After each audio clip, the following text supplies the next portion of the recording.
जब संपूर्ण वैभव होते हुए भी प्रभु श्री राम का मन व्याकुल था, तब गुरु वशिष्ठ के ज्ञान ने उन्हें विषाद से बाहर निकाला। सुनिए बकुल जी की वाणी में। स्वागत है सभी का। जय श्री राम। तो आज 25 मार्च है और आज हम देखते हैं आगे क्या होता है। वशिष्ठ जी का पूरे ब्रह्मांडीय मन के बारे में बहुत कुछ बात आगे चली। देखते हैं कि मन में कुछ स्पंदन हुए, हलचल हुई और रचना होती चली। तो उसमें आगे अभी क्या चलता है श्लोक। यतः कुतश्चिद उत्पन्नम चित्तम यत्किंचित एव हि नित्यम आत्म विमोक्षाय योजयेत यत्नतो नघ।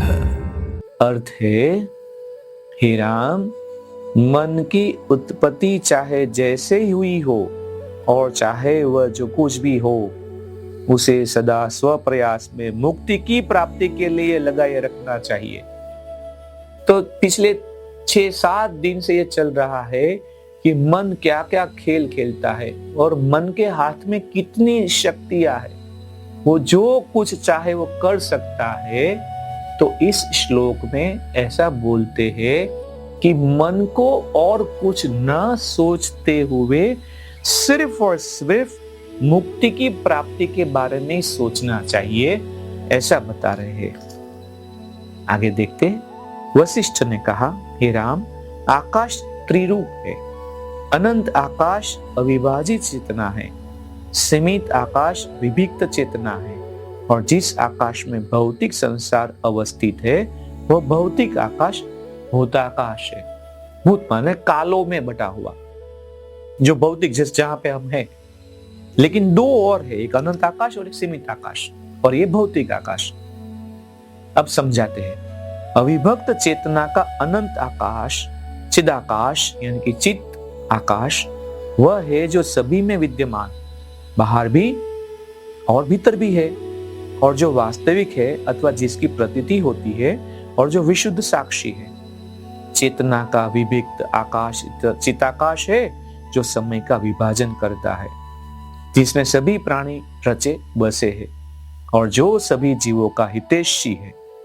भौतिक आकाश वह है जिसमें अन्य तत्व जैसे कि वायु और वगैरह अवस्थित है। अंतिम दोनों की निर्भरता पहले पर ही सच्चाई है। सच्चाई ये है कि अंतिम दोनों विद्यमान है ही नहीं। देखो, दिखता है वो नहीं है, जो नहीं दिखता है वो वास्तविक है, ये समझाने की प्रयत्न करते हैं चेतना के बारे में। श्लोक का भाषांतर फिर से है। हे राम, मन की उत्पत्ति चाहे जैसे हुई हो और चाहे वह जो कुछ भी हो, उसे सदा स्वप्रयास में मुक्ति की प्राप्ति के लिए लगाए रखना चाहिए। विशुद्ध मन अनिर्हित प्रवृत्तियों से स्वतंत्र रहता है, इसलिए वह आत्मज्ञान प्राप्त करता है। कौन सा वाला? विशुद्ध वाला।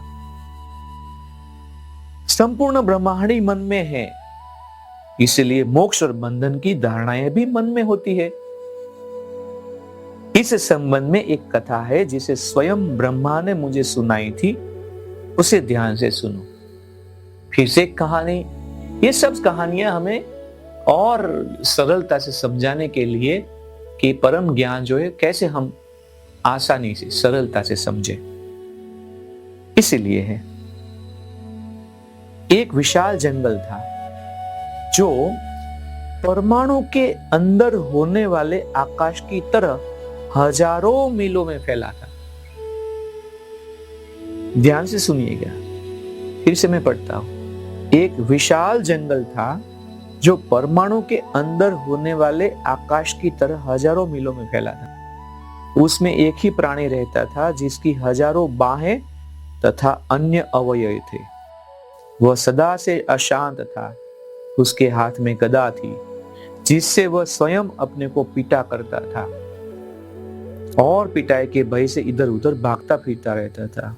एक बार वह एक अन्य जंगल में चला गया, फिर वह उससे बाहर निकला, अपने को पीटा, फिर भागा निकला।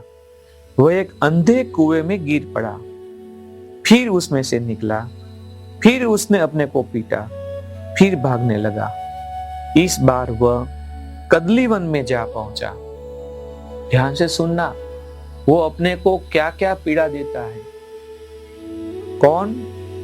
जो एक प्राणी था जिसकी हजारे हाथ थे और अवयव थे।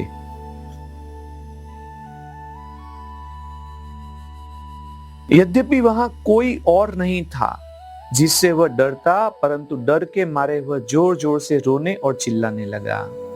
वह पहले की तरह दौड़ता भी रहा और अपनी पिटाई भी करता रहा। मैंने उसे मन ही मन देखा और अपनी इच्छा शक्ति से उसे क्षण भर के लिए रोका। मैंने उससे पूछा, तुम कौन हो? परंतु वह इतना त्रस्त था, इतना डिप्रेशन, चिंता में था कि वो जो वशिष्ठ ने उन्हें पूछा कि भाई तुम कौन हो, तो उसने मुझे अपना शत्रु कहा, जोर से चिल्लाया और फिर जोर से हंसा भी। तब वह अपने शरीर के अवयवों का एक एक करके त्याग करने लगा। ठीक उसके बाद मैंने एक और व्यक्ति को उसी व्यक्ति की ओर भागते हुए देखा। वह भी अपने को पीट रहा था और रो और चिल्ला भी रहा था। मैंने उसे भी रुकने को कहा तो वह भी गालियां देने लगा और वैसे ही भाग निकला। ऐसे ही मुझे और भी व्यक्ति दिखाई दिए। कुछ ने मेरी बात सुनी और जीवन का अपना पुराना डरा छोड़ा और आत्मज्ञानी बन गए। अनेकों ने मेरी बात अनसुनी कर दी और मुझे घृणा से देखा भी। कुछ ने तो अंधकूप और घने जंगल में बाहर निकलने से ही इनकार कर दिया। हे राम, यह ध्यान से सुनना, हे राम, यह ऐसा महान वन है जिसमें कोई चाहे जैसा भी जीवन धरा अपनाए, उसे वहां विश्राम स्थल नसीब नहीं होता। आज भी इस संसार में तुम्हें ऐसे लोग दिखाई देंगे और तुमने अज्ञान और भ्रम में पड़े हुए ऐसे लोगों को देखा भी होगा। युवा और अज्ञानी होने के कारण तुम इन्हें समझ नहीं पाए थे। तो वशिष्ठ जी जिन वो प्राणी की बात कर रहे थे ना, वो हमारे इस जगत में हमारी नजर के सामने ऐसे बहुत सारे मनुष्य के रूप में प्राणी हैं जो ऊपर वर्णन किया। इसी बात के साथ इस मणिके को यहाँ पे विराम देते हैं।